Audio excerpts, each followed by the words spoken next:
Hey there, Hunger Games fans. This is Wesatron. Today we're going to be taking a look at NECA's The Hunger Games Cato action figure. This is exclusive to Toys R Us and costs about, I think, $17. As you can see, this is the same style packaging that they've done with their other figures so far. You've got the symbol in the background of the Mockingjay, and then a likeness of the actor. Right, let me move it this way. Likeness of the actor. You can see.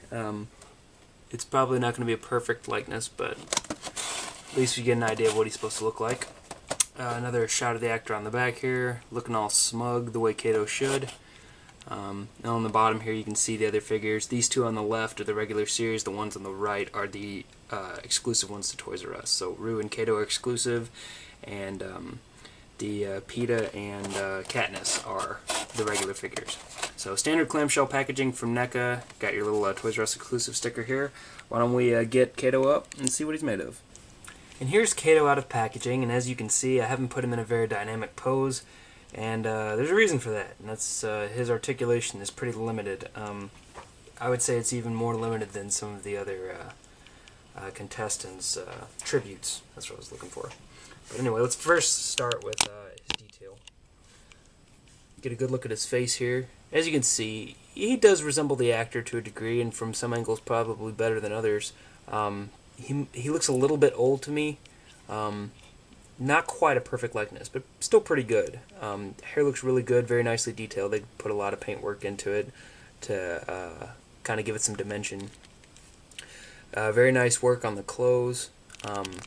Did a great job with sculpting all the folds and everything. And again, he is fully sculpted under there, so if it is possible that NECA at some point will choose to do an unjacketed version, they could. He's got the swivel hinge shoulders. Well, I guess I'm not quite to articulation yet. Why don't we just skip that? The pants have nice washes on them. Nice cargo pockets here, and the seams are very well done. Again, the folds look very good. Excellent, kind of a brownish wash on them a little bit. The leather boots look like leather. They look great. You know, the buckles are painted. Very nice. No real detail on the bottom, but there is a peg hole if you need to stand them up. But yeah, shoes look really good. Everything looks nice.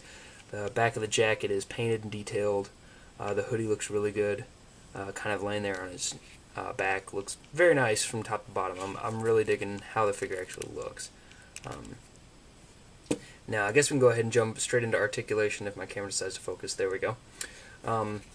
He does have a ball-jointed head, but it is really limited. He gets a little bit of down, a little bit of back, mostly straightforward. Almost no side-to-side, very little side-to-side, but he does get full rotation, so at least he can look left and right for bad guys. Not so much up to the trees, luckily for Katniss and Rue, right? Ha ha ha. His swivel hinge shoulders, as I mentioned, they go out to about there. Left goes a little higher than the right. I think it's due to the sculpt. He's got kind of a strange, on this side, it's asymmetrical, I guess I should say. On this side you can see his jacket kind of folds up over his shoulder, and on this one the jacket's fine. So he's got much more clearance over here to move around than he does here. Swivel hinge elbows. The hinge goes about 90 degrees. And then, of course, we'll swivel around. Yeah, ball jointed wrists. Swivel waist. All the way around, no problems there. And then the only other point of articulation he has is swivel boot tops. Luckily, he's in a very vanilla stance, so no bent knees or anything that can throw off his balance. So when you set him down, he's pretty much good to go. I mean, like, you can fiddle with his feet a little bit if you want to, and he's still standing. I mean, his feet are cocked out. I mean, he's a pretty solid figure in terms of his ability to stand. In terms of being an action figure, I do have major problems. One being that his articulation is not great in his neck. That's kind of like the key point for these figures, because they're not fully articulated action figures. So that's a big deal. And as far as his articulation elsewhere, it's good, but there's a problem, and that's that Cato doesn't have any weapon. You can see his hand is sculpted to hold one, specifically probably a sword or maybe a spear. He definitely needs something to hold in his hand. If I remember right, I think he used a sword. Maybe a dagger, but I think a sword. he needs some kind of weapon, or else he's just some dude standing there. I mean, you can't like make him look cool like doing that. I mean, there's not really much you can do with a guy who's standing straight up and down. So to make him as an intimidating character as he was meant to be, you need to give him some kind of weapon. And for $18, you really do deserve to have a weapon with this figure. So yeah, this figure I'm going to recommend to people who want to complete their tributes, to people who are just big fans of Hunger Games. As far as just being an action figure, if you want a guy to stand around in the background and look like a tourist, that's about all he's going to be good for. Because he is just kind of there. He doesn't have any accessories, doesn't have super useful articulation. So if you need a guy who can look left or right, then yeah, you're good to go. Other than that, yeah, just for Hunger Games fans. And remember, he's about $17 at Toys R Us, so about $18 after tax. So think about that before you throw your money on him.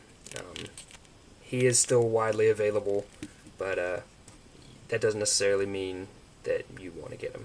So I think he's a decent figure. I like the likeness, pretty good, and the details and paint are all really well done.